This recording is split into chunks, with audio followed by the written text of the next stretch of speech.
बिस्मिल्लाहिर्रहमानिर्रहीम। अस्सलाम वालेकुम नाज़रीन, आप देख रहे हैं प्रोग्राम अंदर की बात फयाज़ राजा के साथ और आप देखते हैं मुझे मेरे यूट्यूब चैनल और फेसबुक पेज के ऊपर। दोस्तों, इस्लामाबाद के सहाफ़ती हलकों में मुख्तलिफ व्हाट्सएप ग्रुप में सीना बसीना मौजूदा DGISI लेफ्टिनेंट जनरल फैज़ हमीद की तब्दीली के हवाले से कच्ची पक्की खबरें कह लें या अफवाहें कह लें गर्दिश में हैं। और इससे पहले कि ये कच्ची पक्की खबरें या अफवाहें सोशल मीडिया के ज़रिए आप तक पहुँचें और अपने मतलब का एक तासुर कायम कर लें या रंग कायम कर लें, मैंने ये बेहतर समझा कि इस हवाले से कुछ तफसीलात जो हैं वो आपके सामने रखूं। अगरचा ज़्यादा ज़राए से जो है वो इस बात की तस्दीक नहीं हो सकी जिन ज़राए से मेरी बात हुई है। एक ज़राए ने इस हवाले से तस्दीक की है कि इसके ऊपर सोचा जा रहा है, लेकिन ज़राए से क्योंकि कन्फर्म नहीं हुआ दूसरे ज़राए से, तो इसलिए ये खबर मैं मुकम्मल कन्फर्मेशन के साथ आपके सामने नहीं दे रहा कि वाकई कोई ऐसी तब्दीली होने जा रही है या नहीं। मेरा मतम नज़र इस हवाले से कुछ और है, और वो ये है, और आपको ये बताना है कि जिस किस्म का तासुर अगर ये तब्दीली होती है और अगर नए DGISI आते हैं तो जिस किस्म का तासुर इन खबरों के ज़रिए, इन अफवाहों के ज़रिए, सीना बसीना इन व्हाट्सएप ग्रुप के मैसेज के ज़रिए जो बात फैलाई जा रही है या फैलाने की कोशिश की जा रही है, जो तासुर बनाया जा रहा है, उसमें हरगिज़ कोई हकीकत है ना होगी। क्योंकि तासुर ये बनाया जा रहा है कि मौजूदा DGISI की जो तब्दीली के हवाले से खबरें हैं वो शायद ये जो हामिद मीर साहब का जो मामला हुआ हालिया प्रेस क्लब के बाद, जो उन्होंने प्रेस क्लब के बाहर जो उन्होंने तकरीर की, और इस वक्त जिस किस्म के जो हैं वो सूरत हाल है, इस हवाले से शायद इसके साथ जो है वो बाज़ लोग जोड़ रहे हैं कि हामिद मीर ने जनरल रानी का जिक्र किया, आर्मी के ऊपर तनकीद की, और उसके बाद फिर ISI के ऊपर इल्ज़ाम भी लगाए गए साफ़ियों पर तशद्दुद के हवाले से। तो शायद इस हवाले से जो है वो DGISI को तब्दील किया जा रहा है। अच्छा, मौजूदा जो DGISI हैं लेफ्टिनेंट जनरल फैज़ हमीद, वो उनको जब पाकिस्तान के वज़ीर-ए-आज़म इमरान खान ने तकरीबन 2 बरस कबल जो है वो तैनात किया, और उनकी तैनाती जो है वो 16 जून 2019 को हुई थी। यानी 16 जून 2019 को उनकी तैनाती हुई, और उसके बाद से मुसलसल उनके हवाले से इस किस्म की खबरें, अफवाहें और व्हाट्सएप ग्रुप के अंदर इस किस्म की बातें जो है वो मुसलसल चल रही हैं कि उन्हें जो है वो तब्दील किया जा रहा है। मामला क्या है? मामला ये है कि आज से तकरीबन कोई 3 माह पहले फरवरी 2021 में भी DGISPR ने भी उस प्रेस कॉन्फ्रेंस के अंदर जब उनसे यह सवाल किया गया कि क्या जो है वो लेफ्टिनेंट जनरल फैज़ हमीद को जो DGISI हैं उन्हें तब्दील किया जा रहा है, उनकी जगह जनरल आसिफ गफूर जो साबिक ISPR के DG थे, उनको जो है वो आगे लाया जा रहा है। तो उन्होंने इस मामले को रद्द किया और उन्होंने कहा कि ये अफवाह है और इस किस्म की खबरों में कोई सदाकत नहीं है। और एक बात उन्होंने इंतहाई अहम उस मौके पे कही कि जो इस किस्म की तैनातियाँ होती हैं अपर लेवल के ऊपर फ़ौज में, उनकी जो मुद्दत है वो कम से कम भी 2 बरस के करीब जो है वो हुआ करती है। इस हवाले से कुछ तफसीलात नाज़रीन हमने आपके लिए इकट्ठी की हैं जो हम आपकी खिदमत में पेश करना चाहते हैं कि इस वक्त जो है वो पाक फ़ौज के अंदर 2 जो हैं वो 4 स्टार जर्नल हैं, जिन्हें फुल जनरल जो है वो कहा जाता है। Chairman joint chief of staff committee general Nadeem Raza, और फिर army chief general Qamar Javed Bajwa, ये 4 स्टार जनरल हैं। और उनके बाद फिर पाक फ़ौज के अंदर इस वक्त 28 के करीब जो हैं वो 3 स्टार जनरल हैं, और जिनको लेफ्टिनेंट जनरल कहा जाता है। इनमें एक खातून लेफ्टिनेंट जनरल भी शामिल हैं। इसके साथ साथ इस वक्त पाक फ़ौज के अंदर जो है वो तकरीबन जो है वो 180 और 90 के दरमियान जो है वो 2 स्टार जनरल, जिन्हें मेजर जनरल कहा जाता है, वो मौजूद हैं। अगर माजी के ऊपर जो है वो अगर हम नज़र दौड़ाएं, इस सारी सूरत हाल का अगर हम जायज़ा लें, तो ये बात हमारे सामने आती है कि अब तक जो भी DGISI रहे हैं पाकिस्तान की इस अहम तरीन खुफिया एजेंसी के जो सरबराह रहे हैं, डायरेक्टर जनरल रहे हैं,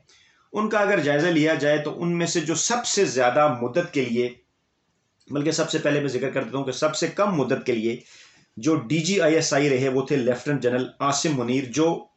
फैज़ हमीद साहब से पिछले DG थे। इनसे पहले जो है वो आसिम मुनीर साहब ISI के सरबराह थे। वो तकरीबन 8 माह तक इस ओहदे के ऊपर रहे। उसके बाद फिर जो है वो prime minister of Pakistan Imran Khan ने उनकी जगह जो है वो लेफ्टिनेंट जनरल फैज़ हमीद की तैनाती की जून 2019 में।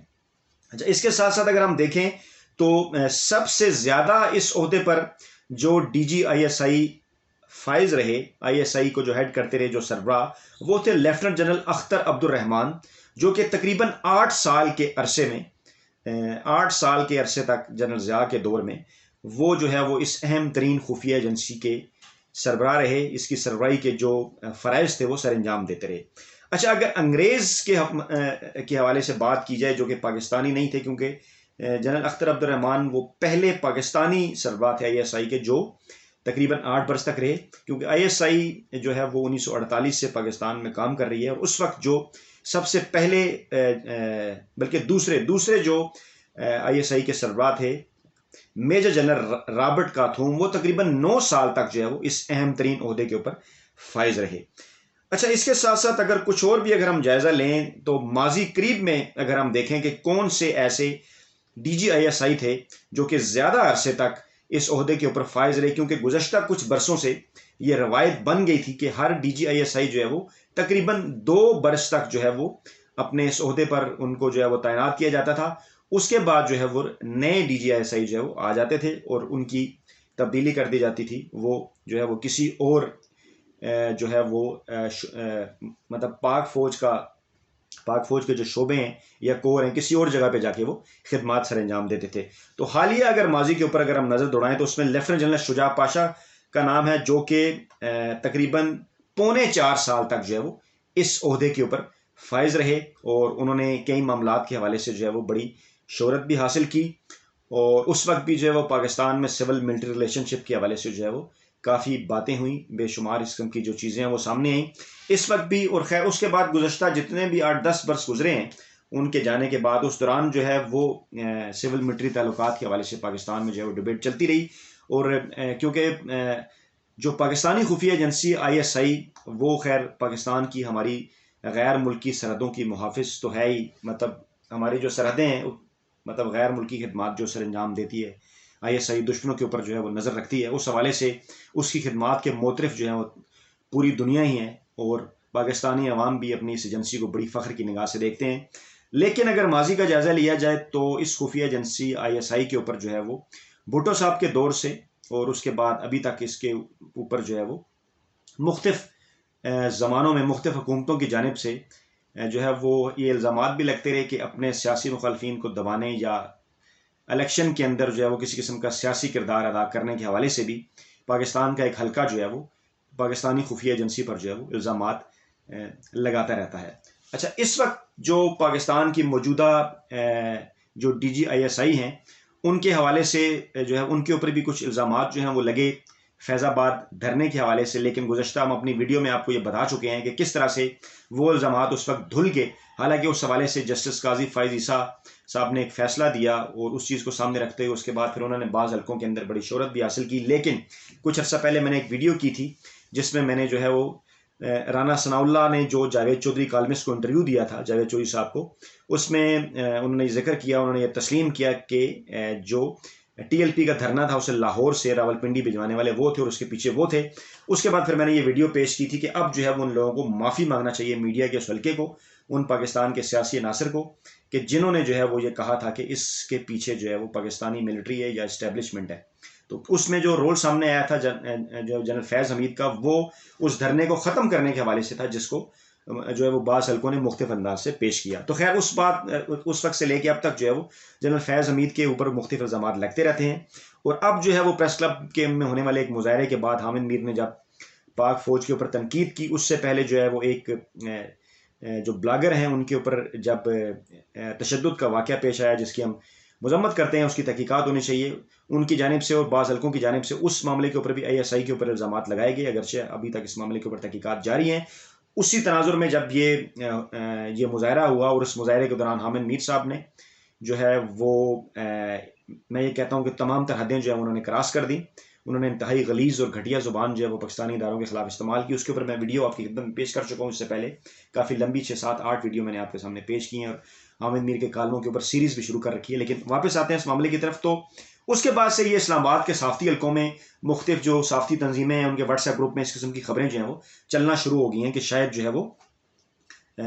इस सारे मामले के बाद जो है वो DG ISI को तब्दील किया जा रहा है। तो मैं आपको ये बताना चाहता हूँ कि जो 2 साल मुद्दत है, अगर उसी रवायत के ऊपर अमल किया जाए तो वो 16-17 जून को जो 2 साल मुद्दत है DG ISI लेफ्टिनेंट जनरल फैज़ हमीद की, वो वैसे भी ख़त्म होने जा रही है। इतला अभी कंफर्म नहीं हो सकी दो जराए से। एक जराए ने की है कि इसके ऊपर बात हो रही है, गौर किया जा रहा है, दूसरे जराए ने मुझे कंफर्म नहीं किया, इसलिए मैं तस्दीक नहीं कर रहा हूँ। लेकिन बहरहाल उन जराए का भी कहना है और मेरी भी जो ऑब्जर्वेशन है और जो मेरी भी कैलकुलेशन है और जो एनालिसिस है कि अगर उनको तब्दील कर भी दिया गया तो उसकी वजह कतन ये मामला नहीं होगा कि उनके ऊपर कोई इल्ज़ामात लगे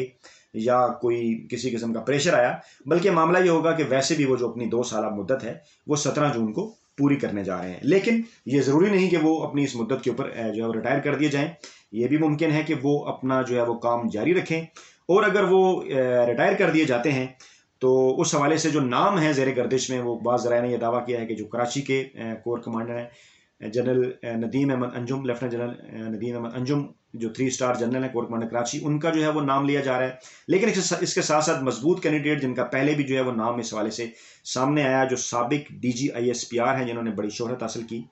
लेफ्टिनेंट जनरल आसिफ गफूर जो 3 स्टार जनरल हैं, उनका नाम भी जो है वो इस हवाले से, जो कि इस वक्त IG communication and information technology हैं, उनका नाम भी इस हवाले से जो है वो लिया जा रहा है। तो नाज़रीन, ये थी वो तमाम तर तफसीलात, अहम तरीन मामला जिनके ऊपर ये अहम मामला था। मैंने सोचा कि आपके सामने ये इन्फॉर्मेशन जिस तरह से भी पहुंची है आप तक जो है वो पहुंचाई जाए, इससे पहले कि अफवाहें गर्दिश करें और इस सारे मामले को कोई और जो है वो रुख दे दिया जाए। इसके ऊपर हम अभी काम जारी रखेंगे। कोई इतलात इसके ऊपर अगर मिलती हैं, ज़राए तस्दीक करते हैं, तो एक परफेक्ट और कंक्लूसिव खबर के साथ भी आपकी खिदमत में हाजिर होंगे।